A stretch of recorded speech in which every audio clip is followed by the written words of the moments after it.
Hello, welcome to T's Therapy Room. So, this podcast gives more of an insight on what T's Therapy Room is about and what I intend to do. Join me on this journey on making a difference to how counselling, wellbeing and mental health is perceived.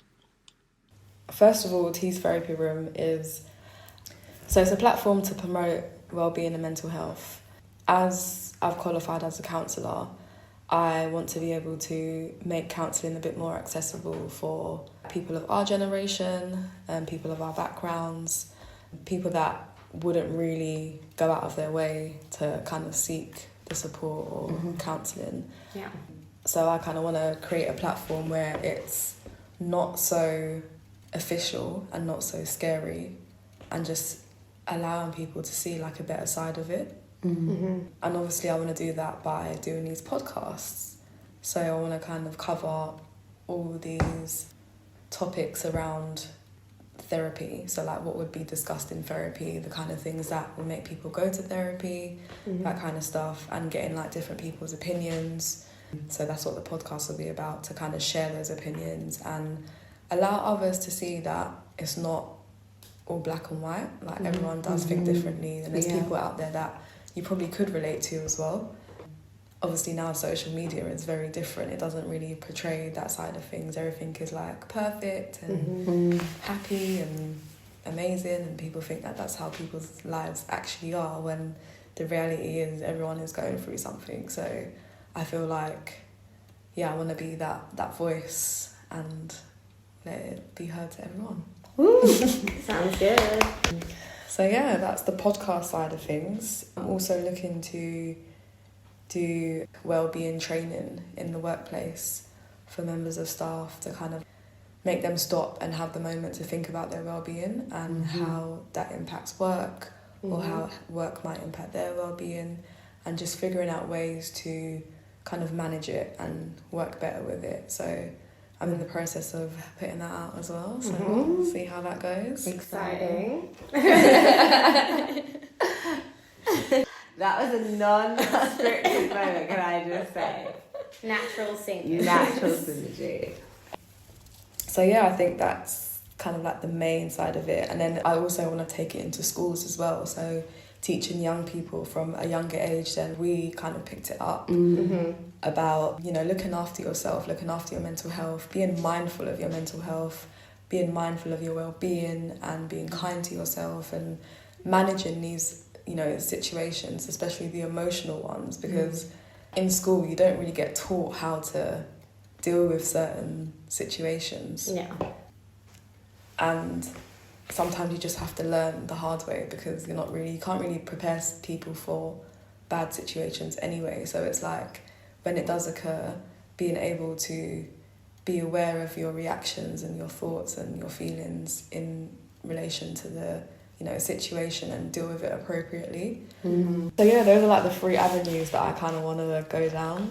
So my first thing was obviously the counselling, so making it more accessible, more known, more liked. I definitely think that's a really, really good idea, because I think we all know how long sort of GP waiting lists and stuff can be, even for young people who are considered, I guess, a priority in a GP counselling service over adults, which again, not great, but they are considered a priority, but it still will take weeks to get an appointment, or months or years. Months, exactly. There's a lot of challenges, so making it more accessible, I think, is definitely a need right now in 2024. Yeah, I think to back up your point, I would say number one, access, like you said, because at the point that we find ourselves at today in society, access to majority of NHS services are so tried and tested and literally at breaking point. And I feel like mental health is seen as maybe a sub-issue or a lesser issue. It is directly impacted by that. So creating the space for people, especially young people, to be able to go and access this level of care and have that as something that they're able to implement in their day-to-day life, and Then I think the second point is, again, creating a space of information, because like you're saying, when you're going on and you're not just saying, oh, this is what you do, but you're having workshops or having ways for people to connect with you. And it's like, again, back to creating points of access and then also backing it up with the information, because the two of those things are really needed. And I feel like that's probably what's missing a lot from the access points in today's society. I feel like access and continued information that they're able to take home and say, okay, this one's learnt this at school, this one's learnt this at work, this one's gone and got the help and found a place to have those conversations. The conversation's been opened up for a lot of people, which means that people are going to be less also in dire need of mental health points that you have to access only when you're at like the breaking point. It kind of melts down that issue, which hopefully will free up waiting lists, which will hopefully, the trickle down effect that it potentially has is quite amazing, and I think it would also help a lot of problems on the wider issue. I think even just like the fact of opening it up as a discussion, like getting people talking about it, listening to it, because these days, like, you listen to podcasts and it's mainly just to do with like relationships, and there's nothing really out there on mental health. Like, you can't go and watch a podcast and learn about mental health or learn about emotions and this kind of stuff. I feel like it really needs to be opened up to everyone of all ages to 100%. just make it a bit more like normal. So and then I guess like coming onto the conversation, that's where I want like the podcast to come through, where I'm getting people to, you know, give their opinions and their insights on certain things. So I guess like my first thing will be exploring therapy. So like what is therapy, or how do people perceive therapy? And I'm going to throw that question to you guys. So I guess therapy means a lot of things. I think for me, it just means a journey. That's what therapy is. I think when you go into it, no matter what type of form it is, you go into it with a particular goal in mind. And I think that's probably, you know, when you do enter into any form of therapy, whatever class or person that you're speaking to, etc., you know, they will ask you, you know, why are you here? What brings you here? Because we all have a reason that gets us to that point, and we all have a goal in mind. So it's a journey of going through that process and getting to that end goal that you're trying to work through and get through to hopefully come out the other side and feel like you have grown within yourself in some form. But it's a very wide, very, very wide topic.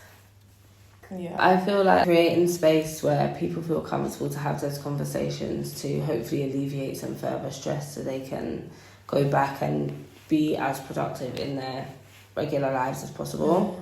I feel like, who's going to hate on that? Do you know what I mean? Like, and also I feel like it will create a social difference, because if you have a healthier population, a population of people who are more aware of their own feelings, who are more aware of not just their feelings but also where these feelings possibly stem from, allows them to move forward and be a healthier person, which means they interact with people on a healthier level, and it all goes around like a big circle. Because some of these young kids these days are mean. Just so horrible.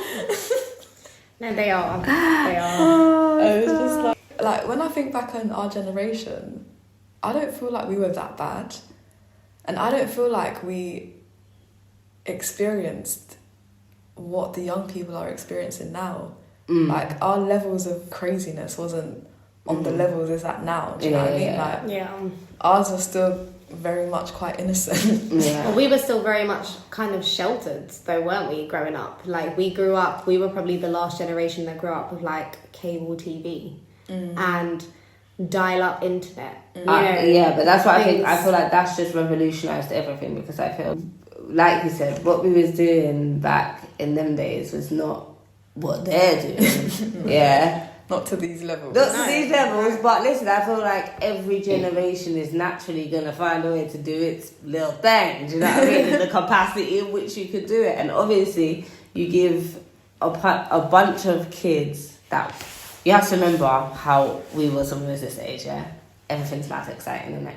Everything's like, but now you have access to a phone, right? Bro, we had Nokias. Do you know what I mean? We had brick phones. We had MSN. Oh, bro, listen, that took 20 minutes to that, isn't it? He said you was there at 4 o'clock, yeah, and I leave my house, I leave my computer, yeah, and I don't have the phone on me, yeah. You better be there at 4 o'clock, innit? Because how am I phoning you or communicate? I might not even have a phone, bro. People didn't even have phones. They'd be big 13 years old, their mum would be like, no, still. Do you know what I'm saying? Now, you've got all these little kids that are jacked up, bare excited, bro. They are watching, listen, they're watching what they want when they want. They have a phone, they have Snapchat, they have instant, bro, They have Uber. There's no longer like, oh, we can't miss the bus. Right? Because if we miss the bus, we can't. Listen, we didn't even know what times the buses were coming. Sometimes you just had to wait there. Risk it. You just had to sit down and hope that the night bus was coming. Like, there was the asking people that walk by, is the bus coming? Does anybody know? Listen, and that's the thing, but that's what I said, say you took those risks and you're out late and you got to get a night bus, yeah? Bro, you got to hold it on your chest that you better know how to make it home. Right. And this is what I'm saying. But even with that, are you ready to do the walk? Because you got to be ready to walk. Right. Do you understand that? But that's what I said. The point is, these kids is more expensive. No, exactly. And they've got all of this. That's what I'm saying. Then they've got to compete with body image. Yes. And I think this is where the downfall begins, because all these young people see all these things that's going on online. If we had phones back then, like, I don't see it being all pretty and glam. And luckily, if anyone did have a phone back then, the pixels were so bad. Not just you that. Can't even see a shoe. Well, this is it. This could be anyone in this video. No face, no case.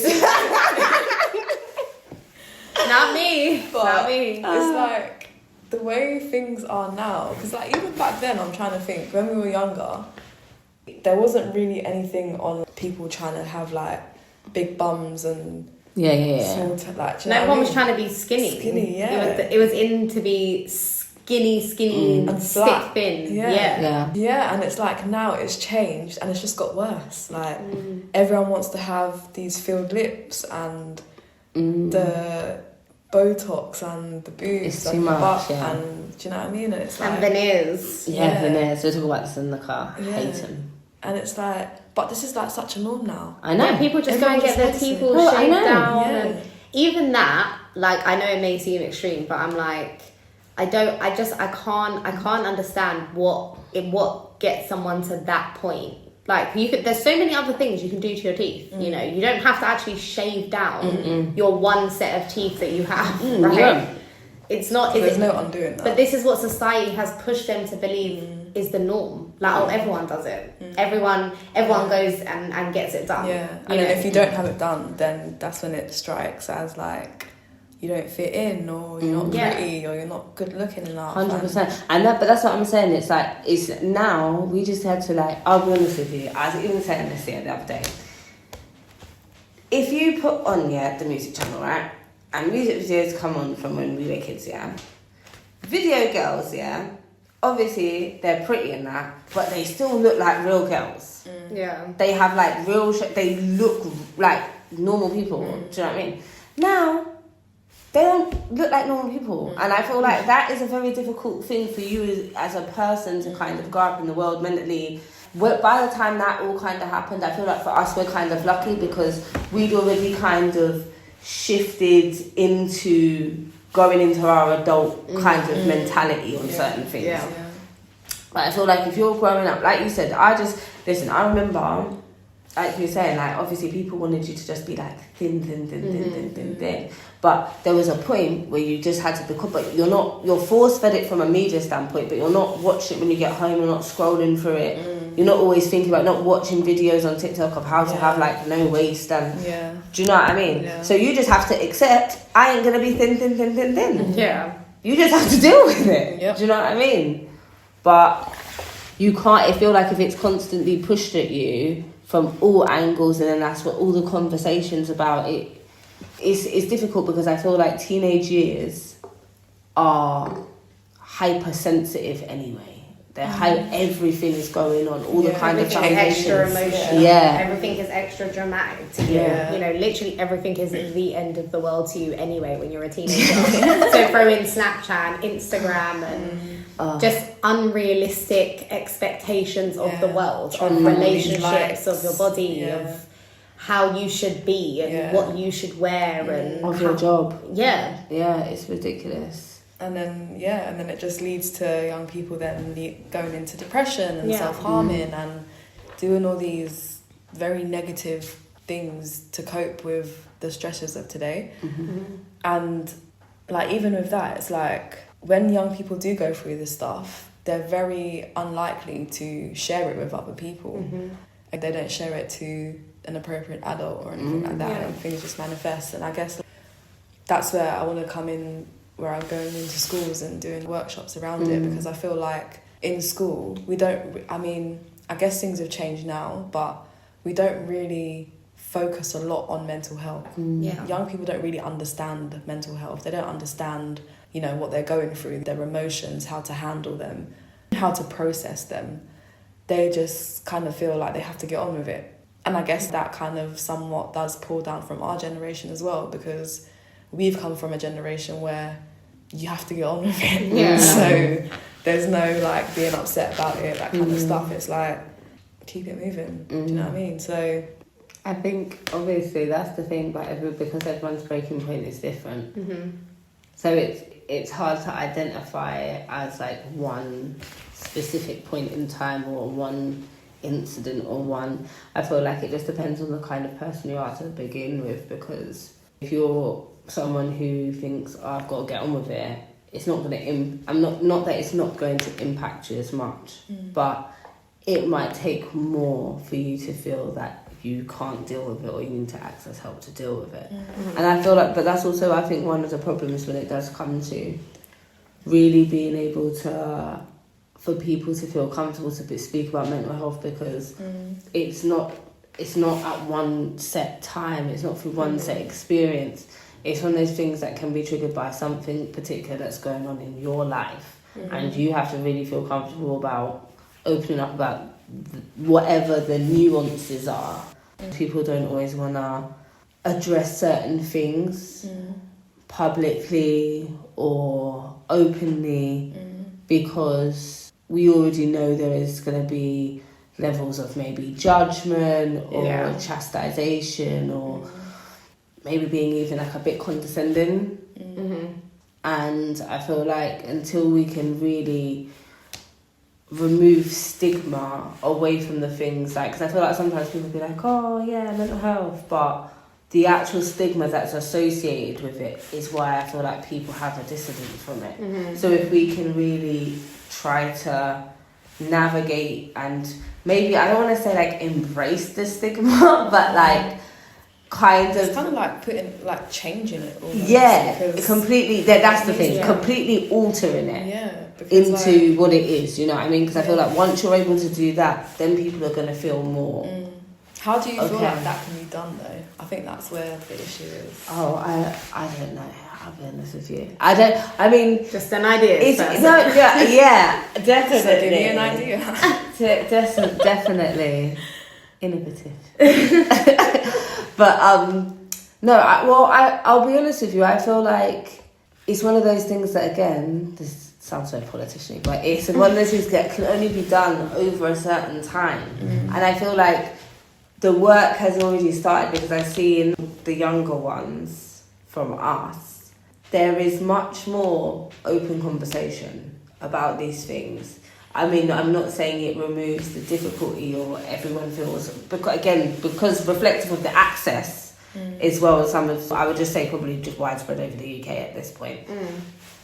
Just the access. So even if they're willing to have the conversations, they don't really have the access point to further the information, get the help, or be able to identify things to address that. But I feel like the fact that they're ready to have more open conversations with it, and I feel like even people do generally now have more of an open conversation to it. I would say it's definitely moving forward, but disassociating the stigma of just, I think people don't want to be classed as like crazy.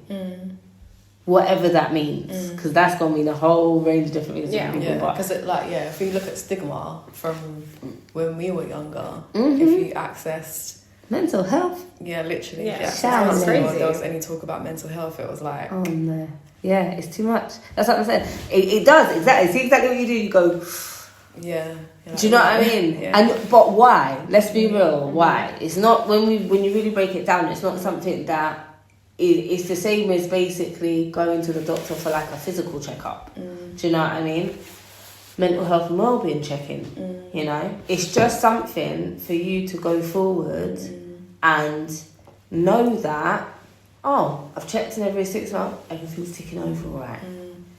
You know what I mean? Yeah. And I feel like that's kind of how it should be looked at more. But I feel like what you're doing by bringing, like, again, the information and the access is something that will normalise it. It will be as normal as being able to step in and book in for your doctors. Well, hopefully a little easier because the access again. I was going to say booking for your doctors, but that's very difficult at the moment. But along the same principle, you know what I mean? And that will be a game changer in how society perceives it, and again, that might be one of the ways that the stigma could be altered or respond. The process of change. Yeah, 100%. And I think, like, even what you said about it, you know, having your 6 monthly check-in, that's a way of trying to, you know, kind of normalise it. Like, 100%. if it was a thing where you can go to your GP, well, you have a set appointment every 6 months to, you know, have a mental health check-in, 100%. things could be so much different. Do you know what I mean? Things can be so much more kind of controlled, kept on top of. So that's a good idea, actually. Might have to add that to T's therapy room. Sorry, can I just say something? And I want you to keep this in there, right? It was a key word I used earlier. Innovative. No, but it's true, because I'll be honest with you, you reduce the problem by, what did they say? Better. A problem shared is a problem halved. No. Better have it and not need it than need it and not have it. Along those lines. I can't remember the exact phrase was, but that comes to mind. Because to be honest with you, why would you not go and check yourself in, get a little MOT? You know what I mean? Of course you should. How are you feeling? That's a big question, you know, for people to ask you nowadays. It is. People don't even get that from. It's weird, because even remember what we were saying about, like, back in the day, neighbours, and even like people knocking at your door and that. People don't do that anymore. Yeah. Which brews isolation as well, I would say, on top of it. That's a huge problem. Yeah. You know? Definitely. Do you guys have any personal experiences with therapy? So have you had therapy before? I have had therapy before, yeah. I found it helpful for me at the time when I needed it. It wasn't something that was really long term for me, so I didn't do it for like months and months and months. It was probably something I did for like, I think maybe like 6 to 8 weeks, maybe, I think at max. It was around that. But it was literally just because, I just needed to get some stuff off my chest, because I just found that I got to that point where I was just like, there's always a lot going on, and I'm always trying to juggle a lot of balls, and I just felt like I thought we were grown-ups here. Okay. Had a lot going on. I was trying to hold it together, then you just let it go. I said I was juggling a lot of balls. Say it again. Alright, you know what? Balls. Say it for the people in the back. Balls. How many exactly? A lot of them. It's a lot of, too many balls. I couldn't hold all the balls because there were so many. So, I dropped some balls because there was too many balls, and then I had to go and talk about my balls. Okay? Your ball problem. My ball problems, because there was too many balls going on. And that's what happens sometimes. So as funny as that is, I feel like it is a very factual metaphor for real life. I can relate to it. Yeah, balls. That is How my about your experience? There's balls. How many balls you got? Ball free. Ball free. I had one experience. I was offered CBT therapy after I had a car accident. And I felt like that really did help. Because I felt like, it's interesting because obviously when I had to go get checked out after I had the car accident, they said, oh, it was like a luck of the draw kind of thing. Like they said, oh, we're starting to do this new thing where you can come in and they'll talk to you about your car accident. And I was like, yeah, I guess so, because I wasn't really struggling. I wouldn't have said that I was struggling, but I would say that being in the front seat, in the passenger seat, definitely, I felt nervous. Do you know what I mean? Yeah.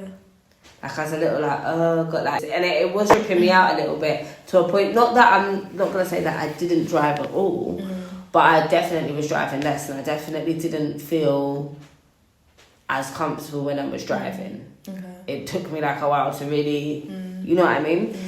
But I did feel like through the CBT, being able to write things down, because sometimes, like you said, obviously you have the side of counselling where you're able to talk it through, and like obviously certain situations are more suited to that. But I felt like for what I was going through, it wasn't really a thing like I needed to just understand it.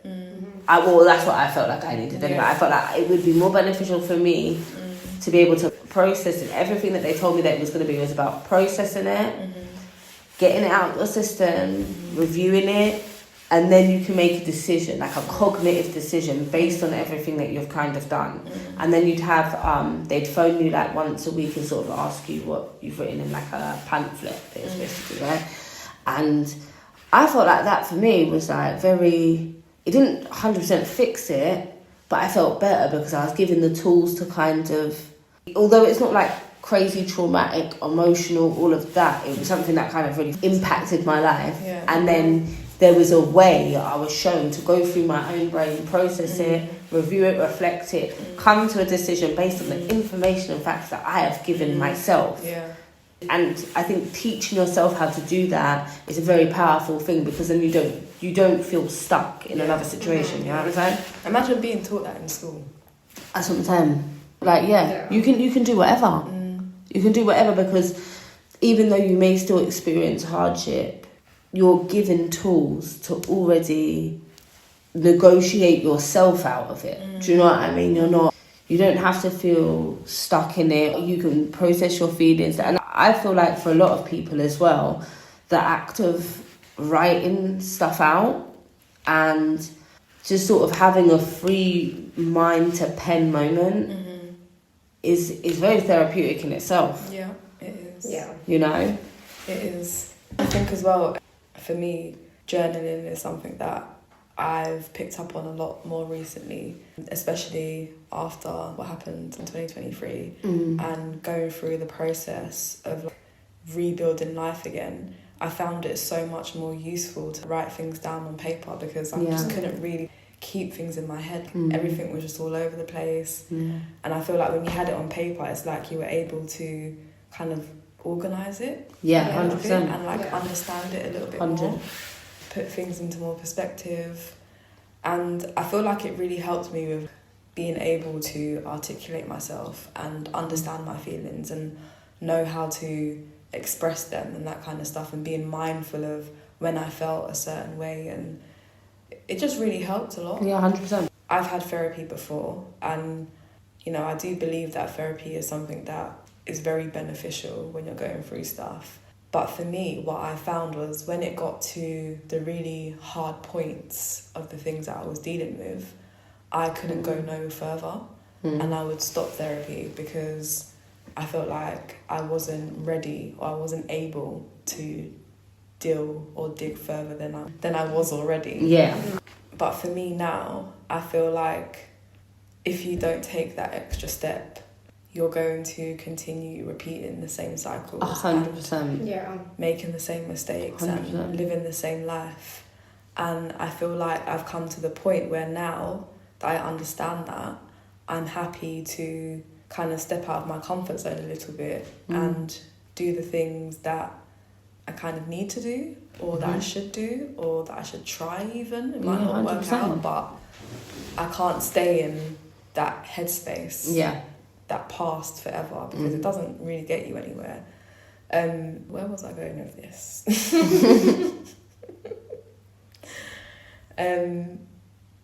And kind of leading back to the whole thing behind the stigma of therapy and counselling and mental health. I feel like for me, maybe because I studied it and I'm really into it, but I feel like for me, that perspective has also changed. So when there is something about mental health or well-being or counselling or some sort of you know, emotional relation, I'm very drawn to that. And I find myself like wanting to be more involved in that. And not wanting to be judgmental and wanting to like embrace it in someone and kind of bring it out, because like you said, like we're so used to you're okay, push it to the side. But now I'm very much like, okay, if you're going through something, like let's talk about it. You know, let's do something about it. Let's go through it. My perspective over the you know, the meaning behind mental health and the stigma has also changed for me. And I wonder how much, what has it changed for you? And if it has, like, how much has it changed? And do you feel like there's like room for more change? Like, where are you at with all of that? That's interesting, because there's a lot of layers to it. I think obviously it's definitely changed because I feel like time has changed, society has changed. When I was a kid, how we think about mental health here back in the day, someone says mental health, you're thinking schizophrenia, straight jacket, you're thinking madness, right? You're thinking can't be around. The images that come to mind, again, this is like the 90s, right? Nitty behaviour. Just bro, you're just thinking St. Anne's, bro. St. Anne's. Do you know what I'm saying? It's techie. Don't cross that park after dark. Do you know what I'm saying? Listen, you know I used to live up there. So no. Anyway, so that, like I said, when you're thinking mental health, that's what comes to mind. Now, when we're having conversations about mental health, it's more like, oh, Barry down the street, he lives alone, his wife died 2 years ago, he's going through things, his circle is small, he didn't have no kids, he can't access going to the pub because it's a mile away. There's so many more layers to it. Oh, you're depressed because, you know what, we've had 2 years of COVID and you haven't had the time to really like rebuild your life and you don't have any direction and you're just feeling like shit. And you have people that are actually unwell and have their shit going on. You know what I mean? I feel like now we look through it with different eyes. We are way more open to seeing people, not seeing it as, like I said, straight jacket, running around saying none of that. We look at it like it could be you. It could be the person next to you. You're a bit more aware of it's not necessarily as impactful as it is on their life. It's not necessarily like a all the way psychotic end of the spectrum. It's not. It doesn't have to be scary. It's not. Do you know what I mean? And I feel like because of that, society will open up and will have more. Like, again, that's what I'm saying. This is a part of it. It sort of initiating its own move forward. People are opening up to have this conversation. Like, even the fact that we're sitting here having this conversation. Who would have been having this conversation 15 years ago? You would just be like. You would just have a sad... Sorry, I'm banging the table. You would just... The passion. The passion. No, but I'm saying, like, let's be real. Even with us, you have stories... You might have late-night stories with your brethren about shit you're really going through. Cry a couple tears, then we get up and we crack the fuck on. Do you know what I'm saying? We don't go back. We ain't checked in, like, are you feeling all right today? We're just like, nah, you got everyone gets it off their... No, I'm not saying now. I'm saying when we was younger, obviously things have gone on. We're together. We see each other. Do you know what I mean? I feel like when we were younger, it was quite awkward to discuss like deep-rooted... 100%. It was. 100%. That's what I'm saying. I feel like there's definitely been improvements, but definitely so far to go. Right? And I think it will take... Do you think that's in general or personally? No, I think in general. Okay. I think in general. What about you personally? I think the same. I think, I've always had sort of some form of access to it, because even when I was younger, I still had some form of like, you know, someone to talk to or whatever. but yeah, I just feel like it's become a lot more open now. So a lot of what I do, I try to bring a lot of like mental health awareness into it, whether it's, you know, with my kids, whether it's with work, whether it's with my friends, my family. I always try and like make sure when I'm having a conversation with someone that, you know, I care about, that I try and always look out for, you know, signs that their mental health is doing okay, that their well-being is doing okay, because I think it's so important. And I think, probably, you know, 15, 20 years ago, probably weren't looking out for that. Yeah, definitely not. It's like, where's the next move? Exactly. Where are we going tonight? Exactly. Like, oh, you're sad? You just need a drink. Like, come, let's just drink who's buying a bottle? What happened last night? Who gives a fuck? Yeah. Going out now. Let's take a shower. That was that. Like, and that's what I'm saying. Like, but that's what I'm saying. That there's not we didn't have. I'm sorry. Look at our parents. They're not open fucking books, are they? Do you know what I mean? It was just what happened. You're crying. Yeah. I'm not crying. Yeah. What are you crying for? Like. And then if you got into like our fight, I was like, did you beat them up? Yeah. That's all people cared about. People were like, how does that make you feel? No one's asking you how. Just don't cry too loudly. Do you know what I mean? Just stop at some point. I know, just come on now. Like, they don't talk about their feelings. No. Like, I don't think I've ever heard any of my parents discuss their feelings with me, or discuss their feelings with anyone else, and me be around that. Yeah. So it's not really, you know, I think it gets better each generation. Bro, my nan didn't even believe in depression. Like, when I tell you, she was one of these hardcore mental health is for softies. This is some nonsense. I don't believe in this. Depression doesn't exist. How can you be depressed? You just have to get up. There's people. But I tell you, when my granddad died, she told me, she was like to me, I feel really depressed. I nearly fell out my chair. But this is the difference. You've experienced something that's hit you and impacted you. Not everything is going to be the same. Listen, God bless them, together like 60 odd years. Do you understand? That's the only man she's ever known. Do you understand? And she's been like 17 years old. That's what it took, but that's a rough fucking impact. And that's why you now experience depression. And I felt like, for you to even acknowledge that in herself and tell me, do you know how much up you must be? Yeah. Do you know what I'm saying? Yeah. But again, it was interesting because I was happy because I felt like at least you felt comfortable to tell me. Yeah. Do you know what I'm saying? But again, it's what we were saying earlier, different thresholds for different people. Like, she comes from a generation that was even more so. Look, you just got to suck it up. You got to do what you got to do. So 100%. She had such a high threshold that it took something so drastic to impact her like that. Whereas, you know, there are people that it could be something much more minor that sends them into something like that. You know, it could just be the mere fear of losing someone that close to them could send people into a spiral sometimes. And it's not even their reality, it's just a thought and a fear they have. So it really just does depend, I guess, you know, on a lot of things. I think when you were brought up, how you were brought up, who you were brought up around. A lot of it is environmental. 100%. It is, definitely. If you had to share a message to your younger self about mental health and therapy and that, you know, that kind of, what would you say? Can I have a minute to think about it? No, that's a good one. It's a tough one. Thinking about like your personal experiences. I would say probably the importance of understanding any experiences that upset us, or to feel like it'd be more interesting for me to look at.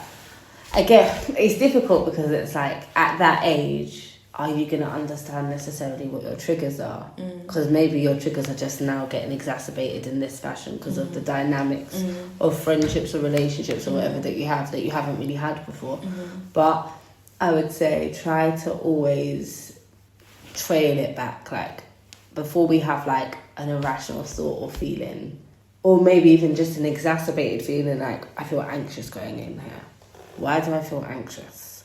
What is going on? Sort of trading it back to like, what is the real reason of why I feel like this? So I'm really analysing. Yeah, 100%. 100%. And also, I feel like, again, it's one of those things I think maybe you do have to do an amount of therapy for, or have some very, very close friends and family that you feel comfortable having to open conversations with. I think it's very, very important for you to know yourself.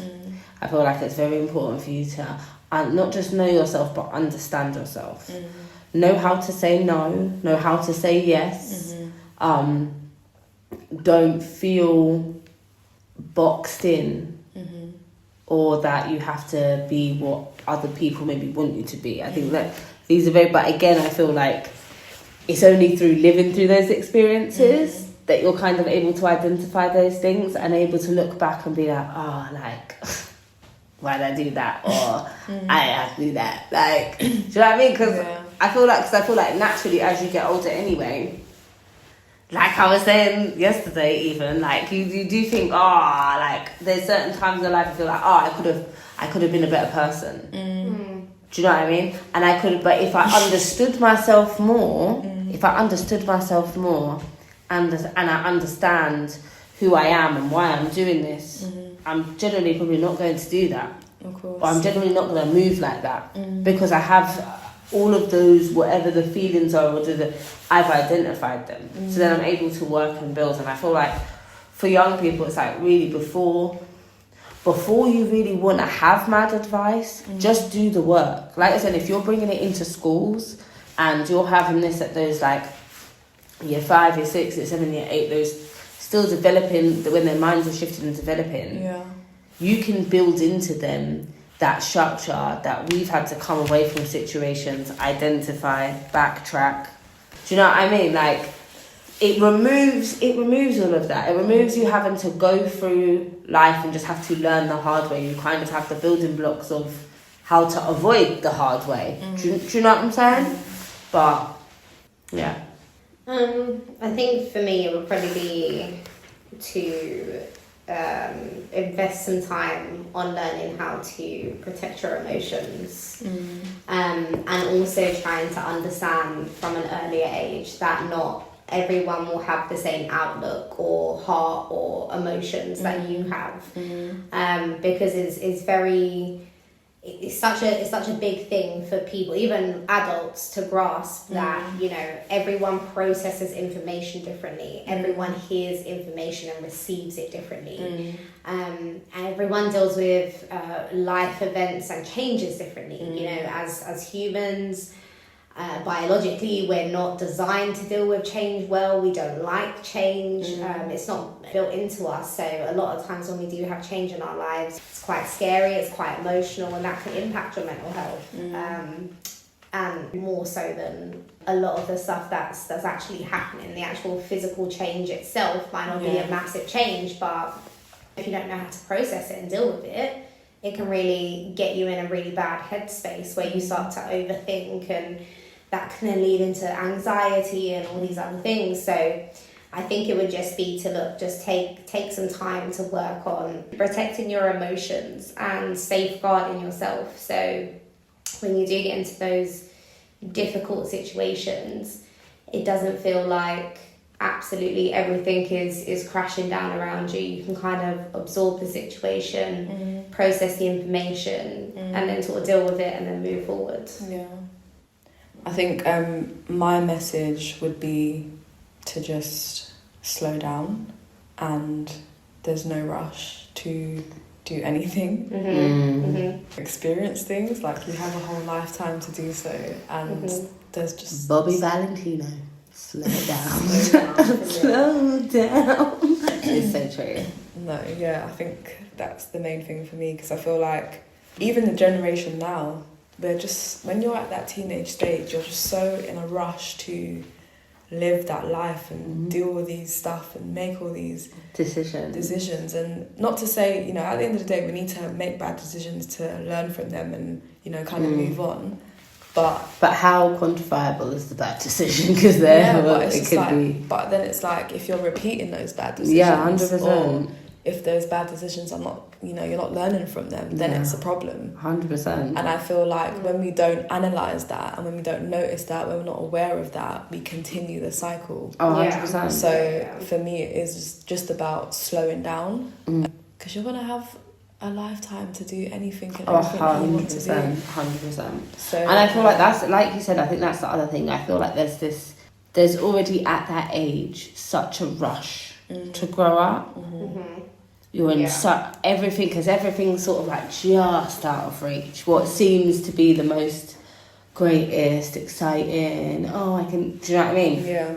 But the reality is once you come out of that and you actually go into adulthood, that's it for life. Yeah. And I feel like there's not, and it's difficult because obviously we say that now because we're adults. Do you know what I'm saying? Looking back at that. But I feel like it's difficult because I feel like so much is pushed on kids, which is just like, it's just weird. I just feel like kids are not really like kids anymore. Yeah, they grow up too quickly. Like kids used to do things like, I don't know, like we used to go, like, I don't know, I mean, maybe our generation isn't even the best example because it's not like we were like picking flowers or anything. No, but we was in the park at least. No, but yeah. With our bikes. We used to go. Do you know what I mean? Go on Yeah. our bikes, pick That's what I'm berries, go saying. into Yeah, the forest, exactly. Yeah. make tree houses. Like, that was fun. Yeah, that's what I'm saying. I don't see these kids. Little kids nowadays are not dressed for playing outside. Yeah. They have not come out dressed for playing outside. Do you understand? But it's that whole thing of like how things have changed and how exposed the younger generation are to so much things and 100%. why mental health is on a rise. Exactly. Yeah. So yeah, I think overall, hopefully T's therapy room is able to put in place the start of developing mental health and well-being within schools, within the workplace, and within just our generation as well, because I feel like we are the beginning of the change 100%. and we kind of need to pass that down and 100%. make things better. Yeah. Where we can. I feel like that with our generation, it is, we're in this kind of weird, sticky place between everyone that I would say like 80s kind of upwards, and like especially like us 90s, because I think it's something, because we were born in the time of like, we were like, we've had TV, but we didn't have internet as accessible. Like I even remember when I was like in sixth form and I had BB. Yeah, the internet like rarely loaded. Like I remember it rarely loaded, and even when it did, I remember when you could do the YouTube app. I used to think, freaking that. What's the point? Yeah. The time for the song has gone. Do you know what I mean?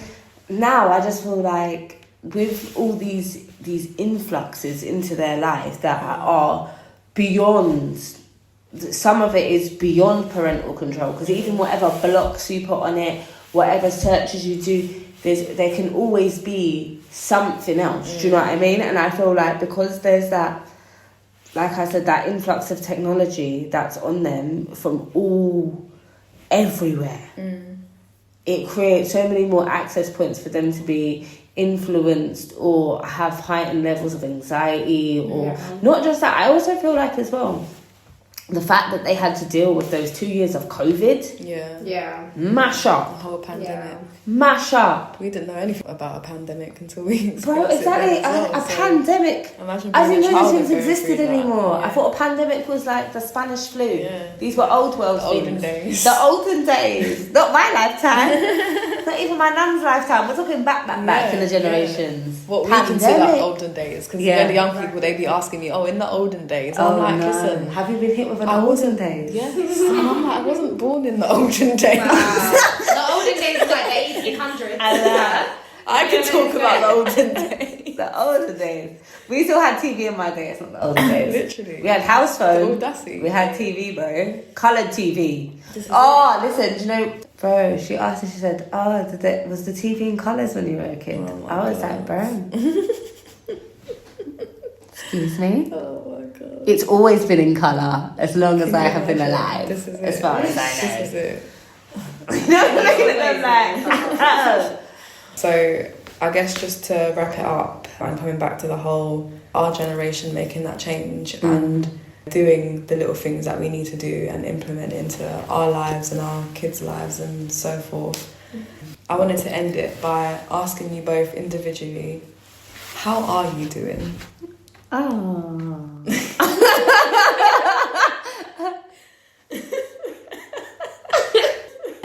over that's there. very nice. So how are you doing over there? It's nice, but how are you doing? Very well, I don't thank hear you. good. I don't hear okay. Like, how are you really doing? Like, what are you kind of resonating with right now? Without Well- going too deep, like. Well, I feel like it's gonna. No, that's how not what I are said. you doing? Stop acting like you don't know the question. It's so simple. How are you doing? How are you? I'm great, thank you. I'm wonderful. That's a very surface level answer. That's not the answer that I want. I want you to really tell me how. I'm good. I'm quite tired. Very busy. Lots going on, as per usual.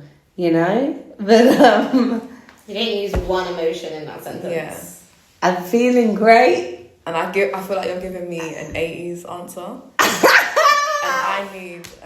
I've been current. actually. Okay, you want in depth? I've been very productive this morning. Done 3 loads of laundry. I made a pie. I feel like you're still being Still not, very you're not surface. answering the question. I'm very How good. are you doing? Good. I mean, I'm well. This is unacceptable. That Kind of I'll be honest with you. I just wasn't very prepared for the question. Of course. Go on. I'm gonna move the question on to you. Yeah. How are you doing?